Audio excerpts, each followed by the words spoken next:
In my opinion, one of the best designer fragrances released for cooler weather, for the cooler months, is none other than Dior's Sauvage Elixir. This was released a couple of years ago in 2021, but since then still, I don't feel like there's been a designer release that I've been in love with this much. What is this? This is a warm, spicy, fresh, woody take on the original Dior Sauvage that you're probably all familiar with. As with Dior, this bottle is nice. I like all of Dior products. Has a magnetic cap. I bet you're wondering what the notes of this is. Let's break them down right now. The notes of Dior Sauvage Elixir are nutmeg, cinnamon, cardamom, grapefruit, lavender, licorice, sandalwood, amber, patchouli, and Haitian vetiver. Let's give it a couple sprays. Oh, fine mist atomizer. You know, I'm not gonna lie, I'm not a huge fan of the fine mist atomizers. I'm just not. I want something that's gonna waterfall spray on me.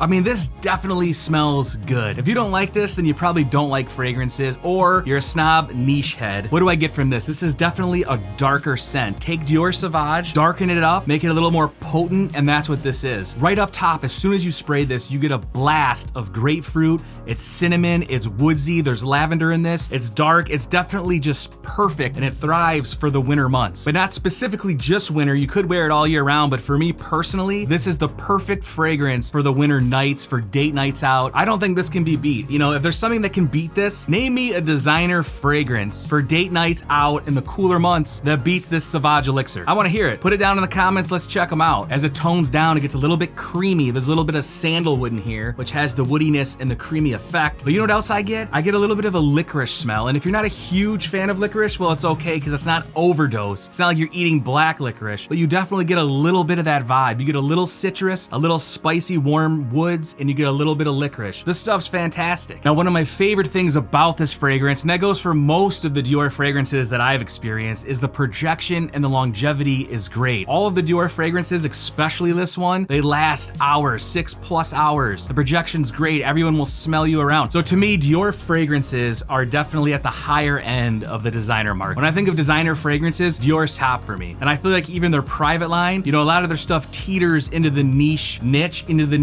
categories, and I think they compete really well. And for a designer release, I think this is one of the best Diors that you can possibly buy for the cooler months. Let's give it one more down low spray. What does this remind me of right off? So there's a fragrance that I reviewed, and that was Roja's Apex. If you remember that, I'm gonna post a link up here so you can check that video out. This has a similar vibe to Roja's Apex. Now, what are the differences? Roja's Apex is a little bit more higher quality, I would say. It's a little bit smoother, but it's definitely drier, and it's not as sweet. When you spray these side by side, you definitely get hit with the sweetness from this fragrance. Now, I don't think this fragrance is overly sweet, but it's definitely sweet compared to Roja's Apex. But they definitely go hand in hand. You would wear them in similar situations. If I had to choose one personally for me, I would choose this over Apex because this is more of a compliment beast. I feel like this is a little bit more mass pleasing as it's a designer fragrance, so that makes sense. If you're into something a little more luxury and higher end, maybe Apex is more for a day wear. I think it's a little bit more well-rounded. Maybe you could wear a little bit all year round versus this one. Check that one out. And once again, I'll put links down below for both of them, and I'm gonna put a link up to that Apex video if you have not watched it.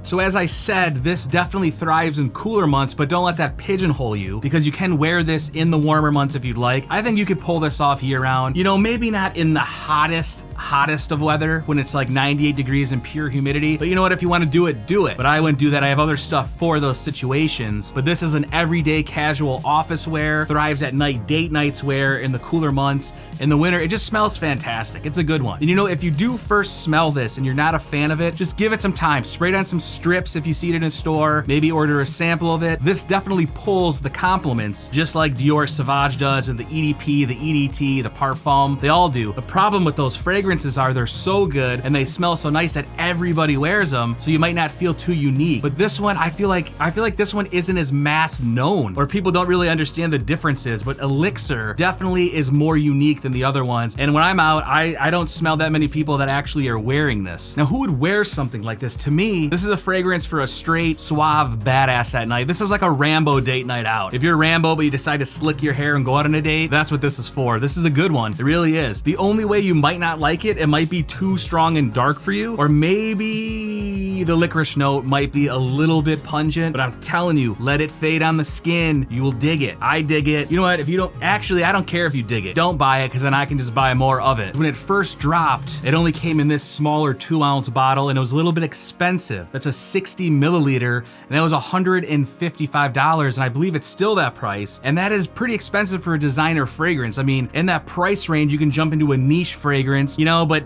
I don't know, like I said, the quality of this is there, but I think since then, since 2021, they have released a larger size bottle of this, the 100 mil or the 3.4 ounce, but that goes for around $200 to $220. I have seen it on sale, so if you do see it on sale, check that out. Definitely get your nose on this one, smell this one. I mean, there's not too many competitors to this in the designer market, in my opinion. If you're looking for compliments, you're definitely gonna pull them with that. Every time I wear it, I get a compliment, especially when I'm out. It's a little bit strong if you smell it directly off your skin, but walking by somebody, the waft of it is pure gold. It's pure amazing. Let's do one more on the lobes for good luck.